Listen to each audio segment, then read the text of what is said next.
es el primer video de tutorial. En este caso vamos a ver lo que es Tinkercad en conjunto con Arduino, que serían las implementaciones de diferentes proyectos. Vamos a empezar. ¿Qué es Tinkercad?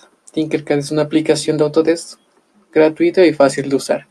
Nosotros podemos hacer tanto lo que nos otorga es diseños en 3D, lo que son creación, programación y ensamblaje de circuitos electrónicos y diseño de códigos con los bloques.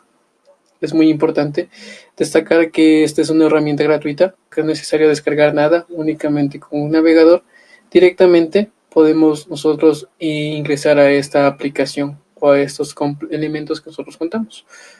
Muy importante, entonces es necesario unirnos creando una cuenta directamente o a través de iniciar sesión de nuestra cuenta de Gmail a través de nuestro dispositivo Apple o a través, en este caso, de una cuenta de Autodesk. Entonces es muy importante, con eso podemos nosotros registrarnos y hacer uso de sus herramientas. Al ingresar, nosotros contamos con diferentes elementos que son el diseño de circuitos 3D, los circuitos, en este caso electrónicos, bloques de código y también podemos crear lecciones. Sí, pero antes de esto vamos a empezar con la implementación de circuitos básicos haciendo uso de la tarjeta de desarrollo Arduino. Vamos a empezar con una introducción, en este caso es un poco teórica, de los elementos principales con los que vamos a trabajar en el desarrollo de todos los proyectos que vamos a ir realizando. Muy importante que son conceptos básicos de Arduino y también de Tinkercad que trabajan de forma conjunta o podemos hacer los que trabajen de forma conjunta al momento de realizar nuestras simulaciones o proyectos. Entonces, ¿qué es Arduino? Es un sistema electrónico de prototipado abierto, es decir, open source, basado, como les comenté, tanto en hardware y software flexibles, fáciles de usar, como maneja conceptos básicos de electricidad y electrónica para nosotros poder crear diferentes entornos interactivos digitales. ¿Para qué nos va a servir esto? Es para el aprendizaje y la capacidad de ¿qué? Resolución de problemas electrónicos. Entonces, ¿qué podemos hacer con Arduino? Podemos controlar sistemas a partir tanto de entrada y salidas, como es el caso de control de luces, motores, timbres u otros actuadores. ¿A través de qué? De los sensores, que nosotros podemos denominarlos, que son los pulsadores, LDR, sensores de distancia, de presión, de acuerdo a qué? Al proceso que vayamos a realizar. También podemos construir lo que son robots que funcionen de forma automática. También conectar programas con la realidad, mediante qué? Los sensores, que son los que perciben el ambiente o el medio en el cual nosotros estamos implementando. Muy importante es que se puede utilizar para desarrollar objetos interactivos autónomos, como nos dimos cuenta, conectarlos a través de nuestro PC, es decir, mediante processing, y establecer tanto órdenes y respuestas con el exterior, o a través de la computadora. Entonces, nosotros tenemos un gran universo de Arduino con el que nosotros podemos trabajar, es decir, a través de tomar las señales del entorno con los sensores, que son los dispositivos de detectar, en este caso, lo que son las señales físicas o químicas, llamadas las variables de instrumentación, y transformarlas en variables eléctricas. En este caso, el Arduino es el que se encarga de procesar esta información para que transformar, en este caso, y dar una reacción a través de los actuadores, que justamente son los dispositivos capaces de transformar, sea la energía hidráulica, neumática o eléctrica, en la activación de un proceso para generar un efecto sobre un elemento final o sobre una acción que nosotros deseamos realizar. Muy importante, aquí tenemos los links con los que nosotros podemos dirigirnos directamente a la plataforma y descargar lo que son el IDE para nosotros poder programar directamente, o también tenemos nosotros tutoriales con el cual nos puede servir para nuestros proyectos, como guías en los mismos. Entonces, el Arduino, si nos damos cuenta, es una placa de desarrollo que cuenta con diferentes elementos, como son el puerto USB, la conectividad de alimentación externa. Tenemos los conectores de reset 3.3 voltios y 5 voltios. Tenemos las tomas a tierra o los pines de tierra. Tenemos una señal, una entrada de alimentación externa igual, directamente sobre un pin. También tenemos los 6 canales analógicos, el procesador con el que trabaja, que es el ATmega 328, el puerto ICSP. Tenemos el botón de reset integrado. Tenemos los dos pines de comunicación serial, tanto transmisión y recepción. Y de los pines de 2 a 13 tenemos los de propósito general, que son como entradas y salidas digitales. Internamente también tenemos lo que son de PWM, que nosotros podemos hacer la modulación de ancho de pulso en ciertos números de ellos. También tenemos una toma de tierra extra y también tenemos el conector análogo de referencia. En la parte derecha podemos identificar el entorno de desarrollo integrado con el que cuenta al momento que nos descargamos de su página oficial para desarrollar nuestros proyectos. Podemos hacerlo de esa manera o directamente utilizando Tinkercad, y también podemos descargar los proyectos para poderlos cargar en nuestras tarjetas de desarrollo. Entonces el microcontrolador es de la T-Mega 328. En este caso es de fabricante Atmel Microchip, cuyo voltaje de operación es de 1.8 a 5.5 voltios DC. En la parte izquierda de la imagen podemos ver cuáles son los pines y en este caso cómo están destinados cada uno de ellos dentro de la placa de Arduino. La arquitectura del CPU es de 8 bits ABR, la memoria flash de 32 KB, la memoria RAM de 2 KB, la memoria EEPROM de 2 KB, la frecuencia de operación es de 20 MHz, tiene pines de entrada y salida, en este caso son 23, los canales ADC son 10, las interfaces con las que cuenta este es UART, TWI y SPI. Y la temperatura de operación es de menos 40 a 85 grados centígrados, que es justamente el microcontrolador con el que cuenta la tarjeta de desarrollo de Arduino. Entonces, dentro de la descripción de la placa, como ya observamos anteriormente, tenemos la fuente de alimentación externa, el microcontrolador, el botón de reset, tenemos los pines de alimentación, los pines de entrada analógica, que serían 6, tenemos el pin de referencia, tenemos la analógica, y tenemos el GND. Y dentro de los pines digitales, que son del 2 al 13, dentro de los cuales tenemos el 9, el 10 y el 11, que están destinados a PWM. Y el puerto serie, que tenemos el 0 y el 1, que vienen por defecto como receptor y transmisor. Tenemos varios elementos o varias placas con las que podemos trabajar de acuerdo a los requerimientos de nuestro proyecto. En este caso podemos observar la familia o las variantes que nosotros tenemos dentro de los mismos, que sería el Arduino Mini, el Arduino Bluetooth, tenemos el Arduino Lilipad, tenemos el Arduino Uno con en ese caso controlador, o si no con el integrado, que es el SMD.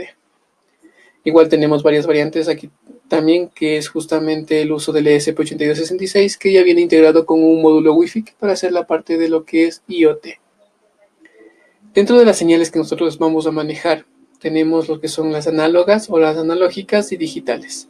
Las analógicas, que forman parte de impulsos eléctricos con amplitud de valores continuos en respecto al tiempo. Y esos valores nosotros vamos a tomarlos un valor de 0 a 1023, es decir, de 10 bits. Muy importantes. Y justamente observamos la de la izquierda, sería la que nosotros estaríamos considerando como una señal analógica. Ahora, las señales digitales se ordenan en torno a un código de dos estados lógicos, de 0 y 1. Cada bit tiene amplitudes distintas, como nos damos cuenta dentro de la imagen del centro. En el Arduino nosotros lo manejamos de 0 a 5 voltios, o el estado de low y high, o estado de bajo y alto. ¿De qué depende de esos valores? Justamente la tecnología que estemos trabajando, es decir, TTL, CMOS o HC, para definir el estado en bajo o el estado en alto, es decir, 0 lógico o 1 lógico, como ya vimos, 0 voltios, 5 voltios, low o high. En TTL, para el estado en bajo está en el rango de voltaje de 0 a 0.8 y el estado en alto de 2 a 5 voltios. Entonces, dentro de ese rango lo definiríamos como uno de los dos estados. Y en el centro nosotros tendríamos justamente una zona de incertidumbre en la cual no se define que es alto o bajo. Por lo tanto, siempre tenemos que mantener o tener en cuenta esos valores, dependiendo de la tecnología que estemos trabajando. Justamente tenemos un ejemplo acá, el encendido y apagado de un LED, que sería una de las aplicaciones más sencillas para verificar que se encuentra funcionando nuestra tarjeta Arduino. En este caso estamos definiendo el pin 13 como salida y estamos definiendo los estados en alto y en bajo durante un tiempo de ejecución. Entonces, dentro del mismo también otro ejemplo sería la lectura de un potenciómetro y justamente verificar ese valor utilizando un multímetro, o si no, como vemos acá, el uso de Tinkercad, que es un medidor de voltaje. Que a medida que nosotros vamos variando el potenciómetro, estamos variando justamente la cantidad de voltaje y sería lo que está leyendo nuestro Arduino. Entonces, si nos damos cuenta, tenemos entradas que nosotros nos dan información a través de los sensores, como pueden ser un pulsador, un potenciómetro, un LDR. ¿Y qué es lo que hace el microcontrolador o el Arduino? Procesa esta información que recibe de las entradas y transmite una actuación a las salidas. En este caso, las salidas son las que producen la actuación, como son a través de un LED, a través de un sumador, a través de un motor, que nosotros podemos realizar o indicar qué acción estamos realizando o qué elemento deseamos visualizar. Otro ejemplo un poco más complejo sería la lectura ya de un sensor de temperatura y mostrar estos valores dentro de una LCD, que es justamente lo que estamos observando, y en base a los valores de temperatura que vaya tomando, realizar una u otra acción. Otros ejemplos también que tenemos sería el sensor ultrasónico para medir la distancia que se encuentra un objeto y en base a eso realizar una acción. Como podemos ver en la parte izquierda, tenemos que a medida que nos acercamos a un objeto se van encendiendo la cantidad de luces que nos representan que estamos cada vez más cerca del mismo. Otro ejemplo como el de la derecha es que es un sensor de presencia en el cual al momento que detecta un movimiento dentro de su rango de operación nos indica mediante un LED la activación. Entonces el entorno del IDE Arduino nos ofrece justamente realizar o solucionar problemas en base a ¿qué? A una idea. Esta idea, ¿qué es lo que dice? Quiero hacer que esté haciendo un LED cuando pulso un botón. Entonces partimos de una idea, pasamos a lo que es el circuito y a la programación. ¿Sí? Dentro de una vez que ya tenemos el programa, cargamos este dentro de la tarjeta y vemos cómo este se está desarrollando o se está funcionando en base justamente a la idea inicial que nosotros tenemos para poder realizar su programación. Dentro del entorno o el IDE de Arduino nosotros tenemos el menú, la barra de menús, tenemos los botones de acceso rápido, tenemos la zona donde vamos a trabajar que es el editor de texto para escribir nuestro código, tenemos el área de mensajes y tenemos también la consola. Dentro de los botones de acceso rápido podemos nosotros verificar si el programa va a funcionar, es decir, compilarlo. Una vez que lo compilamos podemos cargarle ya directamente a la placa para comprobar su funcionamiento. Podemos crear un programa directamente nuevo, podemos abrir un programa ya existente o guardar el programa en el disco duro de nuestro ordenador. Dentro de la estructura del programa es muy importante manejar este orden, en este caso la definición de variables como primer apartado, posteriormente la parte de configuración o setup y luego vamos a la parte del loop, que sería el programa que se va a ejecutar. Si nos damos cuenta, la definición de variables y el setup se ejecutan una única vez y el loop es el que se mantiene de forma cíclica repitiéndose el programa. Sí, muy importante considerar eso. Dentro de la declaración de las variables, nosotros vamos a asociar, en este caso, estas variables a números que serán de utilidad dentro de la modificación de nuestro programa. Dentro del void setup serían las funciones de configuración, es decir, cómo vamos a trabajar con los pines, y si vamos a trabajar con alguna comunicación, la vamos a definir dentro de esta parte. Dentro del void loop, en cambio, es la parte de la programación que se ejecuta, como les comenté, de forma cíclica. Entonces hay que tener en cuenta la declaración de variables del void setup, se ejecutan al iniciar nada más la placa, y el void loop es el que se mantiene una vez que nosotros ya estamos realizando la ejecución del programa. Aquí tenemos un claro ejemplo en el cual nosotros no tenemos definición de variables, pasamos directamente al void setup en el cual estamos definiendo el pin 13 como salida. Sería lo que se ejecuta una sola vez y dentro del void loop, que sería lo que se ejecuta de forma cíclica, tenemos la declaración del pin 13 en estado en alto durante un tiempo de 1000 milisegundos y un estado en bajo durante un tiempo de 1000 milisegundos. Y eso se estaría repitiendo de forma cíclica indefinidamente. Okay, ese sería un ejemplo muy sencillo, sería el que vamos nosotros a implementar. Entonces justamente aquí tenemos los elementos del programa con los que nosotros estábamos manejando. Nos damos cuenta, en este caso estamos trabajando con un Arduino Nano y vemos cómo se están ejecutando cada una de las acciones. Muy importante, si nosotros no le damos un tiempo de ejecución, esta acción no se va a visualizar. Por eso es muy importante utilizar el temporizador, que en este caso es delay, y el tiempo que nosotros ponemos entre paréntesis estaríamos manejando en milisegundos. En este caso, como tenemos el ejemplo delay 1000, que sería un segundo o 1000 milisegundos en realizar esta acción. Justamente es lo que nosotros observamos dentro de la ejecución de la programación que estamos viendo en la parte derecha. Ok, entonces ahora, ¿cómo vamos a definir los pines digitales? Es decir, ¿cómo los definimos dentro de la configuración y dentro de nuestro programa? Para nosotros definirlo, primero vamos a utilizar la función pinMode, vamos a definir el pin y el modo, es decir, vamos a ver cómo es si este se va a comportar como salida o como entrada. ¿De qué? Utilizando las palabras reservadas input u output. Si nos damos cuenta en el ejemplo, tenemos el pinMode, estamos definiendo el pin 13 como salida. Y abajo tenemos el pin 12 y estamos definiéndolo como entrada. Serían las dos formas de definirlo dentro de la configuración. En el momento que nosotros ya deseamos escribir dentro de nuestro código, vamos a utilizar la función digitalWrite, vamos igual a utilizar el pin y el valor. El valor me indica, en este caso, los dos estados lógicos que ya hemos visto, es decir, 0 lógico o 1 lógico. Lo mismo que sería 0 voltios o 5 voltios, el estado low o high. Muy importante eso. ¿Qué palabra vamos a utilizar? En este caso, low o high. DigitalWrite, como tenemos el ejemplo, el pin 10 lo estamos estableciendo en alto. Es decir, estamos mostrando 5 voltios sobre ese pin. Muy importante esta parte. Ahora, dentro de los pines analógicos vamos a utilizar dos funciones, que es el analog write y el analog read. A diferencia de los digitales, los pines analógicos pueden tomar cualquier valor entre 0 y 5 voltios, como nos dimos cuenta. Para escribir el valor analógico utilizamos los pines PWM, que se utiliza en la modulación de ancho de pulso, mediante que variar el duty cycle, es decir, el estado en alto que nosotros tenemos en un periodo determinado.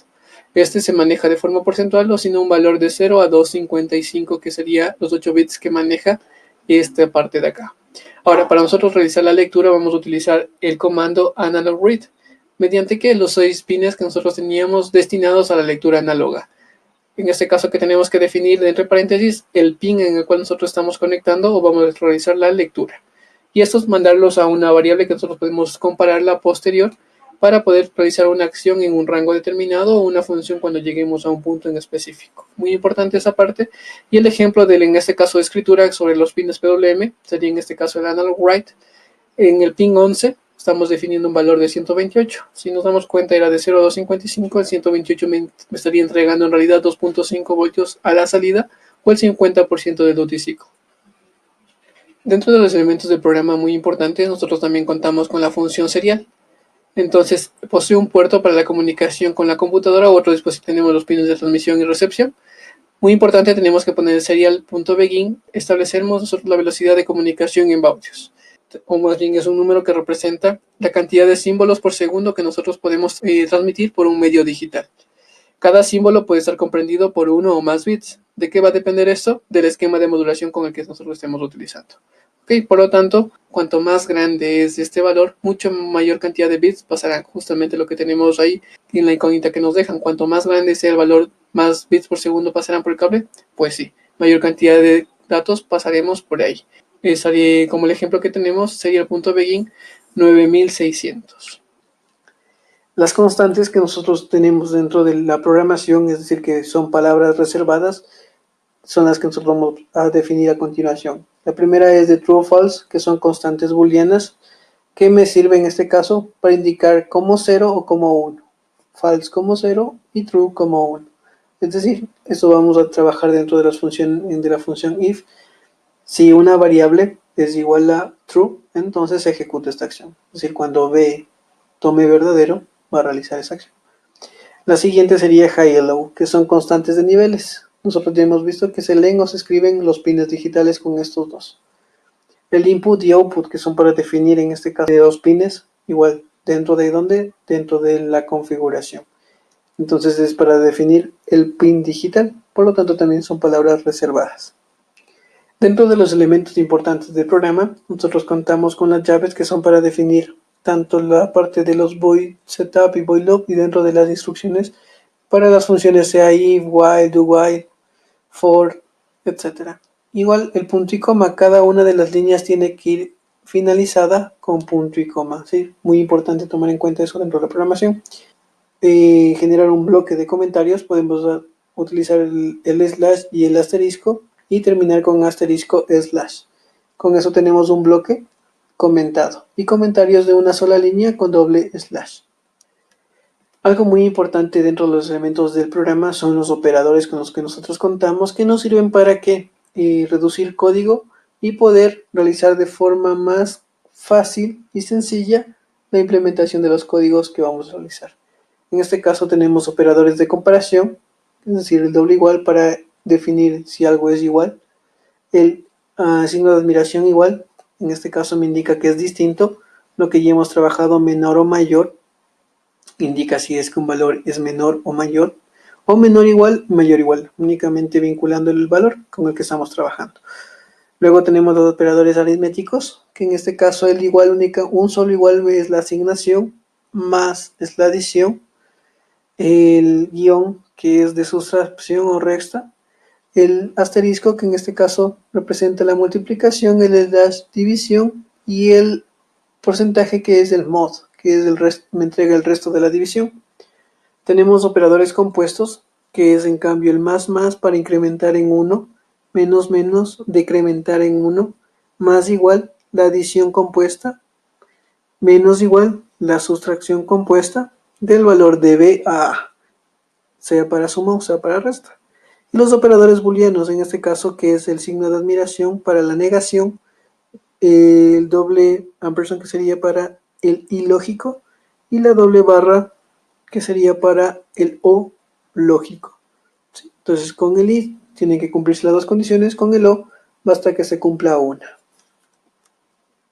Visto estos elementos con los que contamos, vamos a realizar un pequeño programa dentro de lo que es Tinkercad. Entonces una vez que ya hemos ingresado, nos vamos al apartado de circuitos y vamos a crear un nuevo circuito. ¿Sí? En este caso contamos con diferentes tipos de circuitos que ya hemos implementado al momento. Vamos a crear un circuito nuevo. Dentro de los elementos de la ventana principal con los que contamos es la parte de girar elementos, borrar elementos o suprimirlos, deshacer una acción realizada o rehacer una, que nosotros hemos borrado o puesto algún elemento dentro de nuestro espacio de trabajo. Tenemos la parte de anotaciones para realizar dentro de nuestra implementación. También podemos mostrar o ocultar elementos. Dentro de esta parte nosotros tenemos el código, tenemos la parte de iniciar simulación, exportar nuestro circuito y también podemos compartirlo para que otras personas puedan colaborar en el mismo. Acá tenemos nosotros la parte de vista de circuito y la vista de los elementos. Aquí nosotros contamos con todos los elementos que podemos utilizar. Dentro de los mismos tenemos la parte de básicos y todos. En este caso tenemos lo que son la parte general, que son elementos. Ahí tenemos la parte de entradas, como son pulsadores, potenciómetros y diferentes sensores. De ahí vamos a la parte de salidas, que son indicadores LEDs con diferentes arreglos. La parte de motores, la parte de micromotores, servomotores, controles para, en este caso, IR. Tenemos el visualizador de segmentos, display de 7 segmentos y el LCD. También tenemos elementos de potencia para alimentación. Tenemos lo que son las placas de prueba. Tenemos los controladores, que en este caso es el Arduino Uno y el AT-Tiny. Y diferentes instrumentos que son de medición y generador de funciones. También contamos con circuitos integrados básicos, además de controles de potencia, que son los transistores. Igual contamos con relés y reguladores, además del puente H. Y también con puertas lógicas para realizar nuestros circuitos. Al momento nos vamos del Arduino. Lo ingresamos y vamos a trabajar directamente sobre el LED que viene dentro de la placa, que sería el LED vinculado al pin número 13. Al momento que nosotros lo arrastramos acá, contamos con todos sus elementos y nos dirigimos a la parte de código. Tenemos las tres variantes que podemos realizar, en este caso la programación por bloques, la mixta, que sería tanto bloques y texto, y la que nosotros vamos a centrar directamente, que es la de texto, que es justamente la misma que nosotros manejamos dentro del IDE de Arduino. Y justamente nos sale la programación por defecto o un ejemplo que sería el primero. Dentro del voice setup vamos a definir cómo se está comportando este pin, en este caso como salida. Y dentro del while loop, que sería la parte que se ejecuta de forma cíclica, estamos estableciendo el pin 13 en estado alto. Le damos un tiempo de ejecución de 1000 milisegundos y posteriormente cambiamos a estado bajo dándole otro tiempo de 1000 milisegundos para su ejecución. Y eso se va a estar repitiendo de forma cíclica. ¿Qué es lo que hacemos? Directamente iniciamos la simulación y verificamos cómo están los cambios de estado que tenemos en el LED, indicador que está vinculado justamente al 13. Y nos damos cuenta de los estados que está tomando este LED. Ahora, ¿qué pasa si nosotros, lo que les había comentado, comentamos una línea de código, ya vimos con el doble slash, y directamente mandamos a ejecutar? Vamos a ver en la simulación que se mantiene encendido el LED indicador que se encuentra dentro de la placa de Arduino. Si se dan cuenta, aunque está escrito la función, nosotros no le estamos dando un tiempo de ejecución, por lo tanto no se va a apagar el mismo. Y siempre nos va a dar la apariencia de que se encuentra encendido. Entonces es muy importante tomar en cuenta que se debe dar un tiempo de ejecución para su uso. Eso sería con respecto al primer video. En el segundo estaremos trabajando un poco más de elementos y circuitos ya más complejos para que ustedes los puedan ir desarrollando. No se olviden de suscribirse para que tengan la información de primera mano apenas se suba la información.